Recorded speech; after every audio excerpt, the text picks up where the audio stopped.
नमस्कार, मी प्रभाकर लोंढे, खडतर प्रवास वर्तमानपत्राचा तथा खडतर प्रवास यूट्यूब चॅनलचा मुख्य संपादक।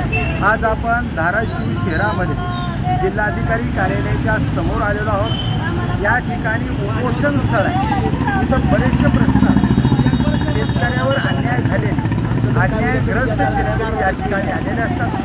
सर्वसामान्य माणसं आपला न्याय मागण्यासाठी आमचे आई वडील म्हणून जिल्हाधिकाऱ्याकडे पाहत असतात। या जिल्हाधिकारी कार्यालयाच्या समोर हे उपोषण करण्यासाठी कवलनबाई बलभीम जाधवर राहणार ताडगाव, तालुका कळंब, जिल्हा धाराशिव हे आई उपोषणाला बसलेले। त्या आईचं काय म्हणणं आहे ते आपण ऐकणार आहोत। त्यांच्यावर अन्याय कसा झाला आहे हेही ऐकणार आहोत आणि आपण त्यांना प्रश्न विचारणार आहोत। ताई, काय नेमकं तुमची जमीन किती आहे? माझी जमीन 35 एकर। 35 एकर जमिनीला तुम्ही अंतर्गत वाटण्या केल्या? अंतर्गत वाटणी। हां, मग अंतर्गत वाटण्या केल्यानंतर सरकारनं तुम्हाला काय सांगितलं? आम्हाला अंतर्गत वाटणी केल्यानंतर सरकारनं आम्हाला मुद्रक पाठवलं। म्हणजे मुद्रकच्या माध्यमातून पैसे भरा म्हणून सांगितलं। 90,000 रुपये भरा। 90,000 बघा, मला वाटते 90,626 रुपये भरा म्हणून तुम्हाला आम्हाला नोटीस दिली। माझ्या मुलाला त्यांनी 50,000 रुपये दंड म्हणून नोटीस पाठवली। माझ्या मुलाला प्रत्युत्तर दिलं। तलाट्याकडे गेला, पुन्हा तलाट्यानं त्याला म्हणले की तुम्हाला मुद्रकची सही शिक्का आणा, तेव्हा तुमचा फेर होईल। कुणी म्हणे? मुद्रक अधिकारी नाही, तलाठी म्हणजे। तलाठी म्हणल्यानंतर ते मुद्रक गड ऑफिसला आला। त्याला सांगितलं की म्हणजे सही शिक्के द्या, तर त्याला म्हणजे 90,000 रुपये दंड भरल्याशिवाय आम्ही तुम्हाला सही शिक्के देत नाही, ही प्रॉपर्टी तुमच्या नावावर होत नाही। मग नेम काय सांगते? तुमचं म्हणणं काय? नेम सांगतात की 100 रुपयाच्या स्टॅम्प घरातली घरात वाटणीपत्र होऊ शकतं। मी कुणाची जमीन खरेदी घेतली नाही, अगर मी बाहेर खरेदी दिली नाही। माझं म्हणणं काय आहे की आईवडिलाची प्रॉपर्टी मुलाच्या सुनाच्या नावावर जाते। माझं म्हणणं एवढंच आहे की माझी प्रॉपर्टी माझ्या मुलाच्या आणि सुनाच्या नावी होईल। सरकारने शिल्लक रक्कम घेऊन 100 रुपये घेऊन हो, शिल्लक रक्कम घेऊन शेतकरी आत्महत्या का करतो? 10 रुपयाच्या त्यानं पैसे काढून मुद्रक भरायचे। शेतकऱ्याची पिळवणूक करण्यासाठी ही मुद्रण अधिकारी तुम्हाला त्रास देतात।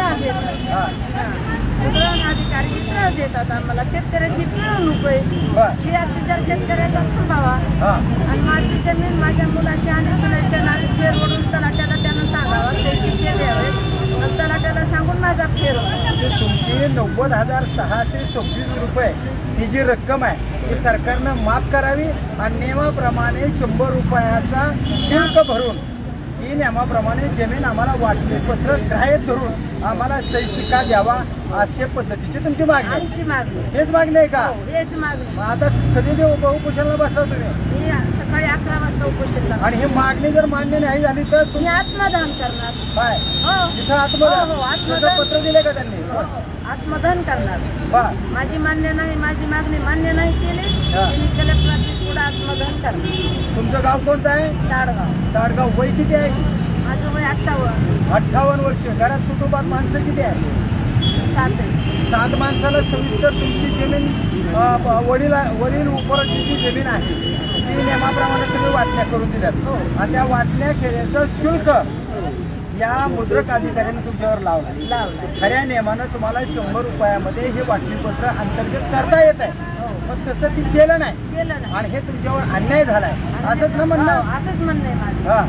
मग आता तुमची मागणी काय केली? कलेक्टर साहेबांकडे मागणी एवढीच आहे की माझा मुद्रकनं सही शिक्के देऊन तलाट्याला तहसीलदारला सांगून माझ्या मुलाच्या आणि सुनाच्या नावानं फेरवडणी करावी, एवढीच माझी। शुल्क किती घेऊ? शुल्क 100। बघा, आजीनं किती सविस्तर मांडणी केली थोडक्या शब्दामध्ये। आमचं लांब लचक काम नाही, आमची जमीन वडील उपोर्जित आहे आणि ही जमीन आमच्या कुटुंबात अंतर्गत आम्ही वाटून घेतलेली आहे। वाटून घेतलेल्या आमच्या घरातली जमीन फक्त शुल्क 100 रुपयेच घ्यावे। तुमच्या म्हणण्यावर तुम्ही भरा म्हणले म्हणून आम्ही काहीही भरायचं, आम्हाला वेटीस तुम्ही धरायचं, आम्ही जमीन विकायच्या आत्महत्या करायच्या आणि तुमचे घरं भरायचे का, असा प्रश्न आजीनं उपस्थित केला. कारण माझ्या वडील उपार्जित जमिनीमध्ये मला वाटणी पत्र करून देण्याचा अधिकार आहे आणि तो अधिकार मी गाजवत असताना नियमाप्रमाणे माझी 100 रुपये फीस जी सरकारची आहे त्या पद्धतीने ती फीस घ्यावी आणि आम्हाला सविस्तर सही शिक्का देऊन हे मान्यता प्राप्त ही जमीन करावी अशा पद्धतीचं त्यांची मागणी आहे. पण यांनी 90,626 रुपये शुल्क आकारणी केलेले आहे. या शेतकऱ्याने पैसे कसे भरावे? पैसे गोळा करीत करीत शेतकरी आत्महत्या करायलेत. 1 जानेवारी ते मार्च एप्रिलपर्यंत 1000 शेतकऱ्यांनी आत्महत्या केल्या आणि हे आत्महत्या करण्यासाठी प्रवृत्त करणारे हे मुद्रक अधिकारी शेतकऱ्याला त्रास देत आहे. हा त्रास संपुष्टात येईल का? आणि आजीला गवळणबाई बलभीम जाधवर यांना न्याय मिळेल का ते पाहूया. येणाऱ्या काळामध्ये ही आजीची माफक अपेक्षा आहे जिल्हाधिकारी साहेबाकडे. किरण पुजार साहेब, या शेतकऱ्याकडे तुम्ही लक्ष द्यावं. उद्या पालकमंत्री येणार आहेत. या आजीचं काही कमी जास्त झालं तर सरकार याला जबाबदार राहील असं त्यांचं मत आहे. तर तात्काळ न्याय द्यावा आणि शेतकऱ्याला आधार देऊन या शेतकऱ्याला न्याय मिळावा आणि शुल्क फक्त 100 रुपये भरून घ्यावं. 90,626 रुपये माफ करावं एवढीच त्यांची माफक अपेक्षा आहे. तर पाहूया नेमकं कसा आजीला न्याय मिळतो तो येणाऱ्या काळातच. मी प्रभाकर लोंढे, खडतर प्रवास वर्तमानपत्राचा तथा खडतर प्रवास यूट्यूब चॅनलचा मुख्य संपादक.